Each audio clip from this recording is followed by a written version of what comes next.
Hey, Glitch Reaper here, and I'm back for another mod review. In this case, it's something very special that I've liked very much, and was wanting to do a big mod review on. And I do mean big because there's a lot more to this mod than you'd first think.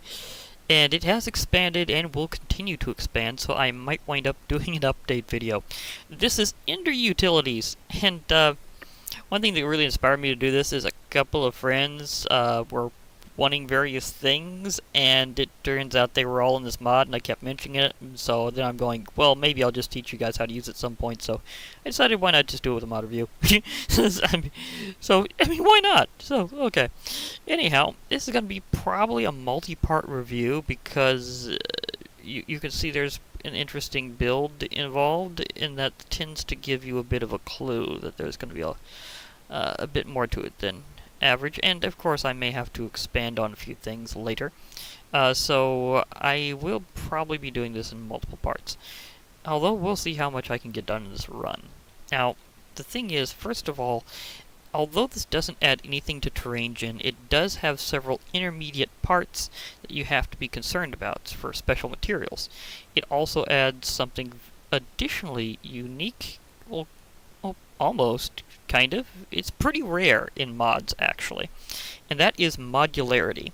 The thing is, a lot of these components that you see here are subcomponents for other things in the mod, and I do mean, like, seriously in general. There's a lot of very special modules for a lot of things, although there are some specialty modules that aren't in this exact section here, because they're very specific.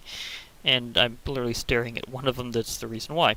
But the thing is that, first of all, you have to know that a lot of this is based on the principle of upgrading tools as you need them, taking things out, and also being able to do things an Ender way. Specifically, you can bind to blocks and locations. You can have information stored having to do with things, and transport mobs, blocks, items, etc. A lot of the thing about Ender Utilities is it's heavily based on transportation and storage. Although there are some things that may come up later that are a little unrelated, but for the most part, it really is your go-to for Ender-related stuff. Now let's start going through some of the basic materials you'll need to make. And I do say make because, as I was saying, this is with no terrain generation. You will have to create everything yourself, and it will be somewhat expensive because it usually involves Ender pearls. I mean, it's Ender Utilities. You've got to know that's coming. But let's go through some of these recipes. Well, I don't have to go through the whole thing. I left it on the tab. Anyhow, one of the basic things is the Ender alloy. Now, it has 3 tiers: basic, enhanced, and advanced. Now, the basic alloy is 4 iron ingots and an Ender pearl, but you get those you get the 4 units worth of ingots back in terms of 4 Ender alloy ingots. So, and that's going to be a pretty good direct conversion in terms of ingots to ingots. So you know how much you're getting in and out. Other things can help, of course. But when you get to the second tier, enhanced, it's 4 gold ingots and an Ender pearl for 4 Ender alloy enhanced. So you're getting a pattern there. However, the advanced ones are a bit different. They require 2 eyes of Ender, a diamond, 2 obsidian, 2 gold ingots, and 2 iron ingots, and only returns 2. So, yeah, that's a bit expensive, and it's used for some very high-tier cool stuff. So, you will be wanting these, but trust me, you'll need to be ready for it. Or, of course, there is an alternative, as it can point out in the tooltip. Now, you also will need for certain things Ender-infused sticks. And this is 4 of anything that is considered a stick, and an Ender pearl, and you get 2 Ender-infused sticks back. So you will be spending a lot on these very quickly. Again, that's 1 pearl for 2 of these, so that tends to happen. The sticks you could think of as easy, but that Ender pearl trade, that will keep coming up a lot, trust me. And you'll also need Ender ropes for various recipes. This includes 6 string, 2 leather, and an Ender pearl, and it returns 4 Ender rope, which is pretty nice, and again, you'll be seeing this coming up quite a bit. So that is some of the basic components that you'll be needing that will show up through a bunch of things. Again, a lot of this stuff repeats, and because it has no train gen, you have to manufacture everything yourself. Now, the next thing that comes up are these very special units known as the cores. And you will also be needing some other things for various subcomponents, like, for example, these capacitors.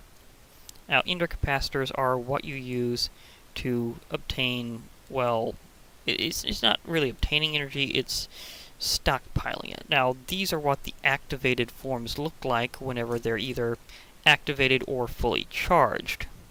So, note that's just texture change, it's still the same item, although for certain purposes you can kind of break certain recipe recognition chains in terms of getting these items. So if you don't know how to get something that's considered activated, it means that you have to activate one of these first, and then you get that. So, and more on how that works later. Although I do believe I have shown that off in a video already, but it will be worth repeating in this one, obviously, because this is a full review. Now, one of the things to note is that each of these will get progressively more expensive very reliably. So, yeah. Now, again, these are tiered between basic, enhanced, and advanced versions. Your basic ender core that you will need, and note it calls it inactive, you will need 4 of the basic ender alloys, a block of redstone, and 4 obsidian. An intermediate version, the enhanced version, requires 4 of the enhanced alloys, an emerald, and 4 obsidian. The advanced version, on the other hand, the highest tier, requires 4 of the ender alloys that are advanced, a diamond, and 4 obsidian. So this gets expensive in a hurry, especially when you can see on the tooltip how to activate it. And again, more on that later. But the thing is, you'll see a certain set of themes throughout this mod, one of which is almost all of the information can be seen by either just looking over it or hitting shift while looking over it and seeing how a lot of these things are supposed to work. Literally almost everything in the mod comes with its own instruction manual except a few things here and there that I'll be going over. Now, now these things are usually used primarily in crafting. However, sometimes they are a module that's inserted into a particular tool later. So, and that's again another big theme.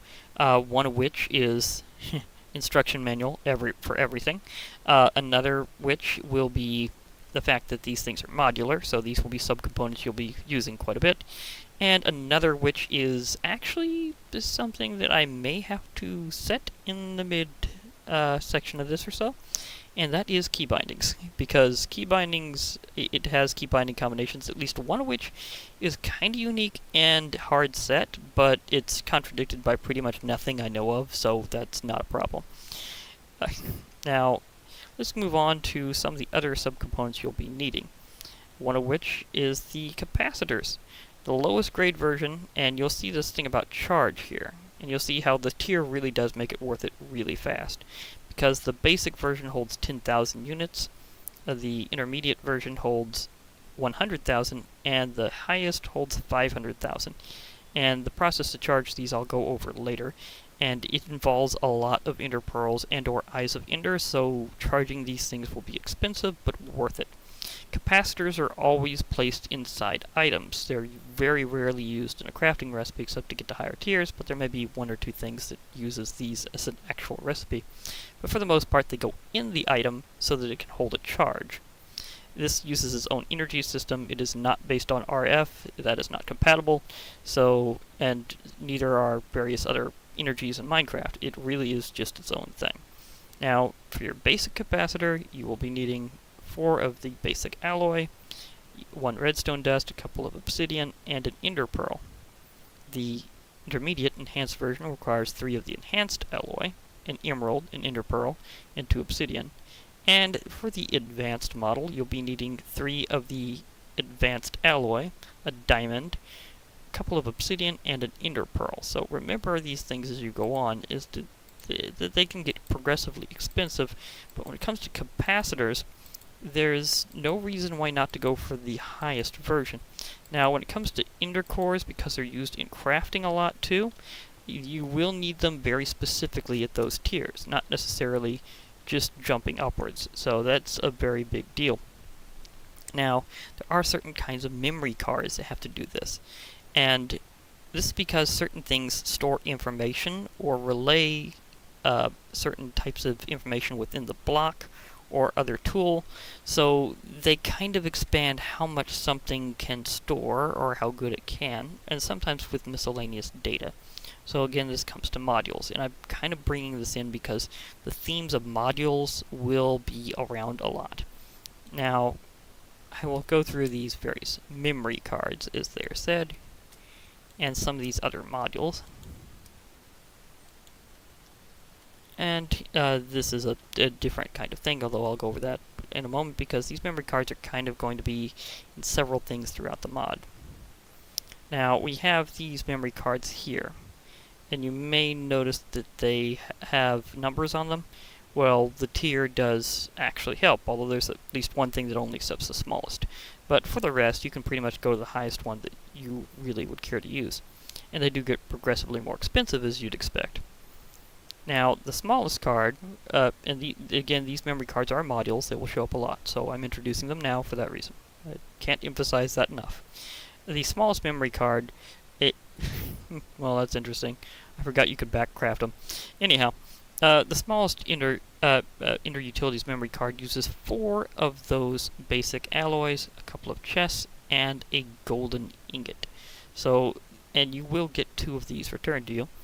So, that's not really too terribly bad, but again, remember, certain things repeat like crazy, and every one of those alloys usually requires an ender pearl to do a crafting operation, so that adds up in a hurry.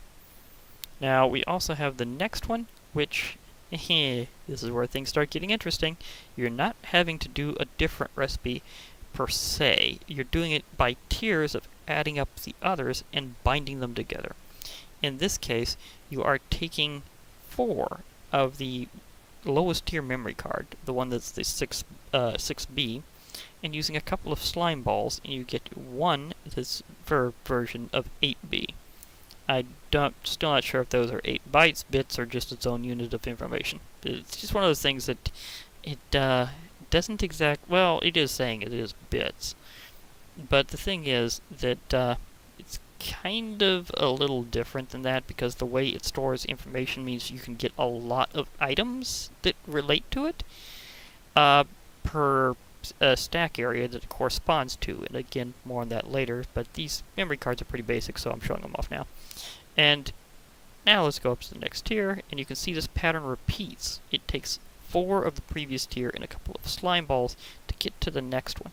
So when we get to 12, which is the highest, you'll have repeated that step several times, so that adds up really fast. And again, you can backcraft them. Now there's also another memory card I've got here, and that is a miscellaneous one. This is for storing unusual forms of data. This can actually include creatures in certain circumstances. Now, you need 4 of the basic ender alloy. You need a redstone dust, a redstone repeater, and a gold ingot for this. You do get 4 of them in one shot, though, which isn't really that bad, especially when a certain device or two needs exactly, can have up to 4 of these cards. So that means that one crafting will get you probably all you need to max out your special utility item. And again, trust me, this mod earns the name Ender Utilities for various reasons. So, yeah. Now, here's another interesting module that you'll probably want several times. It's called a jailer module.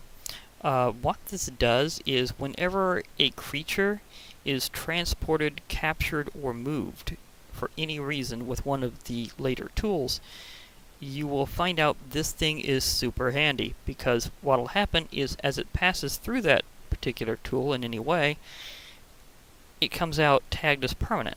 It will not have a special name, it will just be tagged as permanent. But on the other hand, if you need a creature to hang around at a particular location, this is super handy. So you will probably be wanting to have some of these modules. Now, no matter how many creatures something can deal with at a time, doesn't matter. It just has to have one jailer module. And you'll find out that that's actually pretty easy because you get 4 of them. So you will have enough of these for several really cool tricks.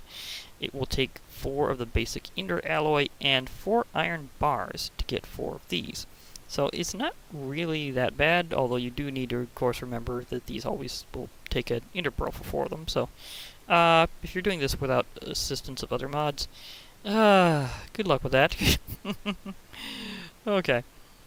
So that's another module that will be very handy and will show up in multiple tools. Now we come up with certain specialty items that will also be often themed in tools and quite useful, as well as one that's kind of a specialty item. Well, okay, this one isn't exactly, but it has a use that kind of leads to the other stuff. Now, link crystals are special. And they come in 2 varieties that are basically identical except for color. But they also have 2 very different purposes. So they may look the same, but they actually behave a bit differently. We have a link crystal location. As it says, if you hold shift and look at it, whenever you sneak and right click, you bind to a location. This is basically saving all of the information of that exact location. As it says here, you can also have options such as storing your exact position in terms of, well, the exact way you're looking and all that stuff. So it's like the exact way that you were at that exact time. Now, the bigger thing is it's saving coordinates.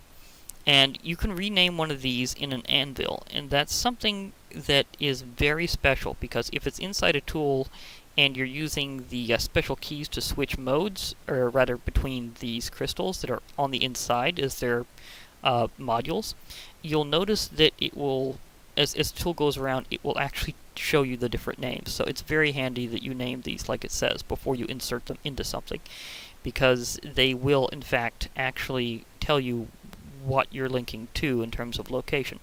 It will save the exact coordinates of that exact spot. So after this, anything you put that exact crystal into will basically be bound to that location. It will be able to send and receive things with relationship to that location. And again, this is a mod about transportation, including mobs, creatures, and you. You can actually be transported by these crystals. So that is actually very important. So let's go over the recipes for these. The basic crystal requires 4 redstone dust, a basic ender alloy, and now this is something very specific. These forms of glass absolutely must be, and I repeat, must be, stained glass that is green. It is, however, or dictionary compatible with forms from mods, but it must be green. So there's reasons why the crystal is green, because so are the pieces of stained glass. Now, the block version of the link crystal, which behaves very similarly, needs blue. That's the only real difference between the recipes. Now, what happens is this can bind to a block. You literally click it on a block, and whatever function the item has will relate to that exact block. So, for example, if you bind it to a particular chest and you're using a tool that can transport items into a linked location, then it will go into that chest. If you're using a tool that transports mobs, you'll be needing the other one, the location. So again, remember these have 2 different purposes. The block crystal links to blocks, like to tanks and other storage units. The location one links to an exact location. And you probably don't want anything in your way whenever you arrive. Now, there are a few other specialty things I will go over later. Well, actually, I think I can arrange for this to be something special and kind of just leave this for later, because that'll actually really come up more in another section. Now that I'm really thinking about it. But the Ender Relic is special. To make it, you need 4 stained glass, 4 eggs, and a dragon's breath. The reason why you need something like that is this relates very specifically with something potent in the end.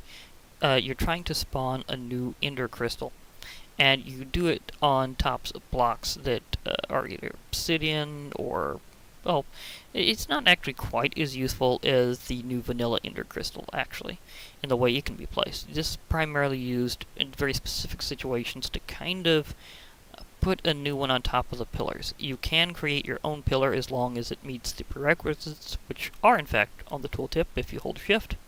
Because again, this thing likes to describe everything, which is really cool. Thanks for that, Massa. Now, remember they are explosive, and they will be your power source for activating these ender cores, because you have to activate them by clicking on a ender crystal in the end with them. But it's just like a one-time thing. You don't have to worry about it past that. But that's kind of where this thing comes in. The ender relic is kind of a holdover from an earlier time whenever that was more necessary, because they didn't have vanilla ender crystals back then to just be placed as easily. So this was kind of the solution before. It can still do the same purpose, and depending on what you have available to you at the time, you might actually go ahead and take this alternate recipe, because even though it does the same thing, you might actually have a stockpile of dragon's breath after your fight. You might have plenty of eggs from chickens, and glass is easy to get a hold of. So you might think of this as a pretty wise investment, just because it's a cheaper alternative in a lot of situations to the vanilla end crystals. Now, before we get into the even more modular stuff, there's another important thing about this mod, and that is storage. It's something that's not gone over as much in this mod as I really think it should be. But I'm going to go over it now before I get into some other heavy things, because it's kind of calling out for it. Also, whenever you're using some of these things to extract items, as I said, by linking, you may need better storage options, because you could create quite a pile-up. I mean, we've all seen times where mod packs result in humongous inventories, so this is part of the solution, and part of it's over there with some other items related to inventory. I decided that instead of going with the traditional jump into tools thing, I'd be going over inventory stuff first, because it's very important. And because of that importance, I'd like to label it, but oh, I seem to have forgotten a sign. No problem, because this has an absolute ton of them. I had to sneak and click, by the way. This may look crazy at first, but trust me, it's not really. As usual, it will tell you things. Now, it's a bit different here because although the block can and will have itself a nice little setup, it's garbled. It's like, oh, I tried to tell you, but no. In this case, this is one of the few times where you have to actually have the item in use before you can check into it. So, you click on this while sneaking, and then you can access all the stuff on the inside without using the typical barrel controls. I do mean barrel, because it even says barrel. Like, this mod decided to put pretty much all of Java into it in one shot. Like, it's going, hey, if that's not updated this time, you can just go ahead and use this one too. And it is a bit more expensive than Java, which stands for just another better barrel attempt, because the idea of barrels or storage drawers have been around in modded Minecraft for a while, and in this style of being able to store the item while displaying it, and in very large quantities. So this is really great for when you need to store one thing, but an absolute ton of it. So let's go over the recipes for the things that go with this, although those modules are already inside, so I don't have to worry about that. But the barrel itself is a little more expensive than a typical barrel or storage drawer, because I mean, sure, they're usually made mostly out of wood. In this case, it takes 6 logs. But they typically don't require much else. They may require a chest, like this one does, but they don't require something as expensive as these ender alloys, because, I mean, these may just be basic, but again, ender pearl was involved. So remember to consider that when you're thinking of the cost of these. And it's much significantly higher. In fact, because of my modded profile that I'm using, I can actually kind of compare right now. Just look is a quick glance of the fact that that if you're just going by general value, most of the items in this don't really go up to that. So it is an expensive option, but it has special advantages over that. And like with a Java or storage drawers, it has a locking key. So you can lock it so that you can set the item that's inside to only accept that item even if it's drained. Typically, if you were to somehow hopper in like various items whenever you're sorting, sometimes another item will get in and pop in at that exact moment that your barrel or storage drawer is completely empty, and then change it to an item you don't necessarily want. Well, the solution to that is to use a key. So you just click on the block with the key, and there'll be a little key symbol right down there. See how that is? Once that you do that, it locks it into that one item, which is always handy. Now the key itself is, ironically, with this recipe, it comes out to be, I believe, cheaper than your standard key. Oh, I thought there was a key in here that was actually showing what the cost was. Really? Okay. Huh. Why is that? Oh. The upgrade. Okay. For some odd reason, that doesn't track. But anyhow, that uses gold. This uses basic alloys. So it's actually less expensive in terms of the key option compared to storage drawers. So there's an interesting comparison. It will take 3 of any particular stick and a couple of the alloys, but you get yourself a storage key. A storage key is unlimited use. You can just click with it, unclick with it, whatever. You'll be fine. Now, as for additional ways that this works, remember the classic workings of, well, let me pop a few of these out. Aha, I just left-clicked and I got myself 32 signs. Well, why did I do that? Because I kind of didn't actually label this area before. Now, isn't that convenient that I have a sign to label this area with? So, now I can say that this is for mass storage. Yay! Sign complete. But on the other hand, now I have more signs. Well, if I simply give myself a quick right click, I can put in stacks of material that I have in my hand into the storage drawer. If I left click, even in creative, don't worry, it won't break even if you hit it in creative like that. Then you withdraw materials.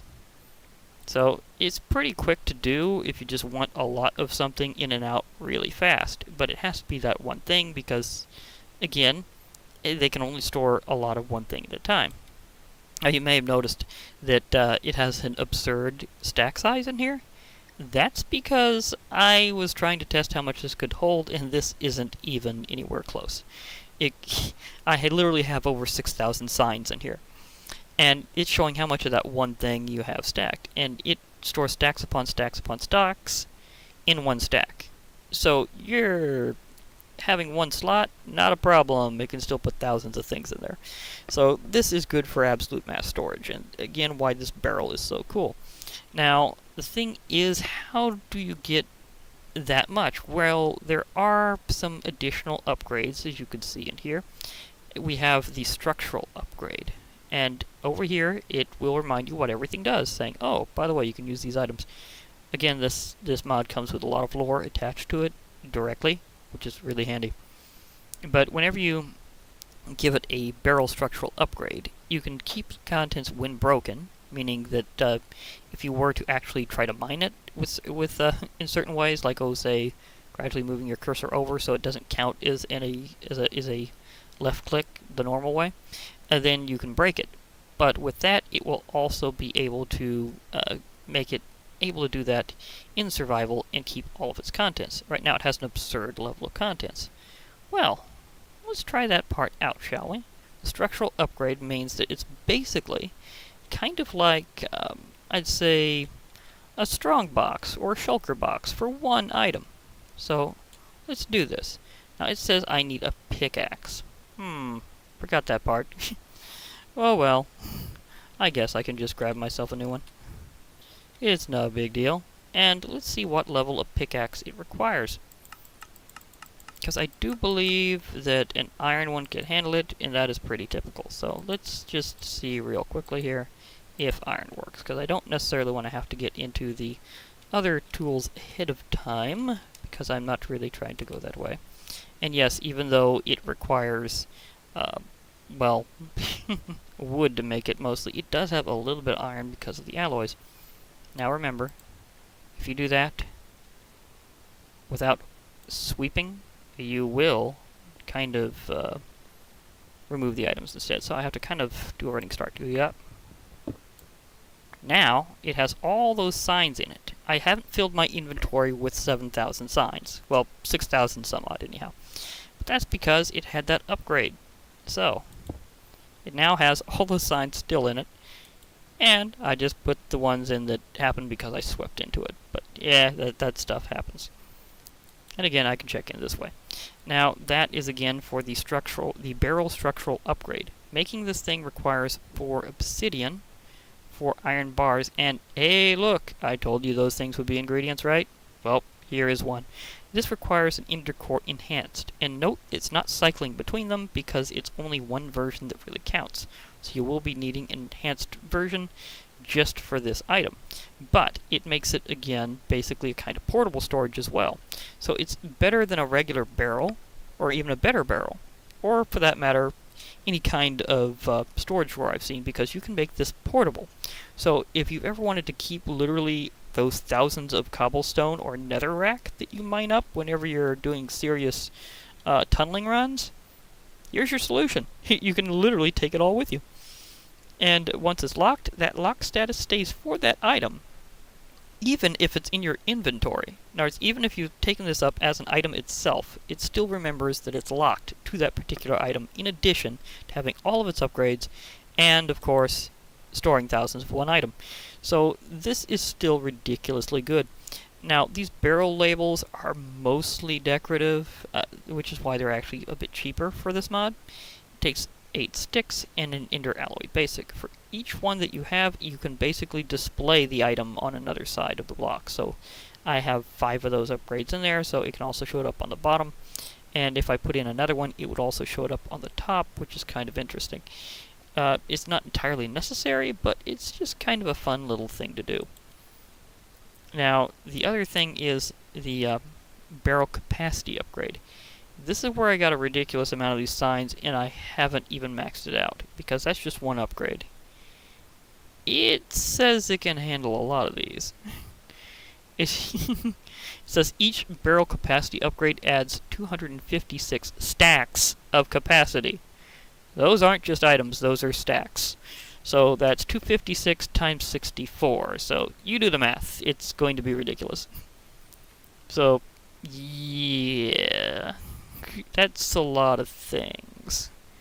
And I can assume you can put a stack worth of these in there itself. So that would be an insane amount of capacity. And this is what happens when I've just upgraded it once. I think it had a capacity that was somewhere around 4,000 some odd before I did this. So yeah, ridiculously good storage. Now, to make the capacity upgrade itself, it will be somewhat expensive each, so remember that. Every time you do this, it will cost you considerably to upgrade these, but it will give you an insanely large additional amount of storage capacity. It requires 6 of the enhanced ender alloys, 2 chests, will accept any chest, and it will also take 1 of the normal barrels that hasn't been modified yet. So that shows you just what goes into this block. Now we also have another thing about mass storage. So let's move away from the regular barrel and go to this thing called a junk unit. The junk unit is good for storing various things that don't stack otherwise. It has a fair amount of capacity, but this is all the capacity it has. But if you're really just throwing around anything that doesn't stack, like equipment, like, oh, say I'm tossing in this iron pickaxe, well, it's a good spot to do it, is just chuck it in there. So, yeah. So if I wanted to do that, boing, it's in there. Good job. But there's also additional versions that get even more capacity. like the massive storage units as well. But this thing alone is quite interesting, and I need to show the recipe by going into creative again, so yeah. But the junk storage unit, I can toss that one that way. Key for later. Junk storage unit can store normally non-stackable items. 270 slots of storage space, max 256 items per stack. What that means is basically if I were to obtain additional units of this... Oh, sorry, that locks it. I needed to grab that out first.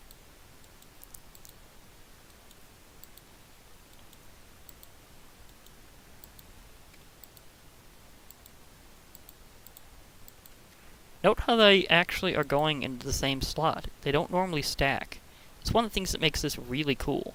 You can have basically 270 equipment items that, while having the same pretty much value to them in terms of like damage value, can occupy the same slot. So if you've been accumulating a large amount of full durability pickaxes, you can throw them in here and they will only take up one slot if they're the same type of pickaxe. So this makes things really easy to work with, and partially because of the whole inter-utilities thing, I decided to use inter-IO stuff as an example, so that was just kind of fun. The storage unit itself requires 6 of things that are technically considered cobblestone. It also, which is funny to think of there being many variants of, but hey, I guess there's different cobblestones. Well, I know there is, I've seen them, but you know what I mean. It also requires a couple of chests, and it also requires something we hadn't seen quite yet, a handy chest. I'll go over those later, but it just goes to show that this, I mean, it's in the same category for mass storage, but I will go over the handy chest itself later, not right now, but it will take one, so note that this is kind of a specialty option that you'll have to consider for later. Now we go into massive storage units. Massive storage units are and by the way, that's not really upgradable that much, so you may see there's nothing over there. But anyhow, massive storage units can also do similar things. They can store enormous amounts of stuff, but on top of that, they can store them in additional slots. Like one slot can store huge amounts of items, and you can like middle click the slots and create a mode to fill them. That's more of a create a mode thing. But let's kind of take a quick look in, shall we? Here I have a lot of a dungeon finder item. It normally stacks to 64 like you'd normally expect, but you can see I have 193 of them in there. These can't really be upgraded in the regular way. I mean, just this one is pretty nice. You can store a very large amount in here. But, on the other hand, if you need more slots where you can basically overfill them with huge amounts of items, then this is where you suddenly have to start upgrading very quickly. The typical massive storage unit, which is again one slot for an absolute ton of things, is... Well, again, you'll need more of these handy chests, which I'll show later, so sorry that I put that in a future section and you'll be waiting for it, but it just, again, it shows that these are options that should be handled earlier on because of storage, or maybe at least more of an option that you'll be wanting earlier on, depending on what you're doing. In some situations, getting tons of resources, this will totally be an early thing you'll want. But anyhow, it takes 6 of these ender alloys that are advanced just to get the massive storage unit, including an advanced ender core that has been activated and a couple of handy chests. So these things are expensive, but they will give you an absolute ton of space. And if you think that's not enough, you can bundle them. And the recipe is literally 9 of those to make the bundle. The bundle is very useful because it gives you basically 9 storage slots, each with insane capacity. Like, you may note I put some of the memory cards in here for reference. But there's more of them than usual in this slot. There's 128 of them. Now, obviously the actual storage capacity for each of these slots is way higher than I'm showing here, but it's just an example of the fact you can do that. We also have the adjustable storage unit, which is a bit different. Making it requires 6 of the basic ender alloys, a couple of redstone comparators, and an ender chest. This thing is a bit different from the others. It actually allows you to adjust its traits. Yeah, and this is under like plus minus. So how you operate these things is you actually left click for minus and right click for plus. So you can, let's go to the stack limit, and this is for number of stacks, I believe.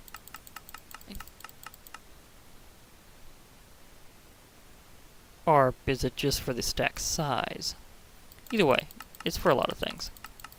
So let's say we put it to 55. And you can adjust the number of slots. You can go down by right-clicking, up by left-clicking. So this thing kind of gets scaled. You can have basically a chest worth of slots. So let's try putting something in there. Now you'll note that well, the stack limit was 55. Well, it literally allows you to say how many things are in the size of the stack. Oh, and if you middle click, you lock something in to that item, and that's also that way in survival. You may have seen that earlier with that, where well with these, where you click and you lock. That means that no matter how much items are getting pumped in, they will always go into that exact slot. So that's very useful for logistics. This has the exact same function. A lot of these things are, in fact, described on here. Now, I will crank up this particular storage unit size in terms of stack size, and now it can go to 64. Note that it will not take away from a particular stack if you downgrade while you already have that stack. Well, this is actually universal for all stacks, actually, in terms of what its stack limit is. So, but it won't take away from any particular stack if you do that. So, they'll remain how they are until you move them. But anything coming in further will not go past that point. So, again, useful for logistics. Just a moment. I need to take a short break before I get into the next section. But you can see previously how storage is a big theme, as well as modularity, and, well, a lot of things really, like the lore, and the fact that keybinds will also be a big deal. So remember to go into your menu, because some of these things coming up will require you to use keybinds, because you will have to be able to toggle their mode. So yeah, that's definitely going to be a thing coming up. So I'm going to take a brief break and be back.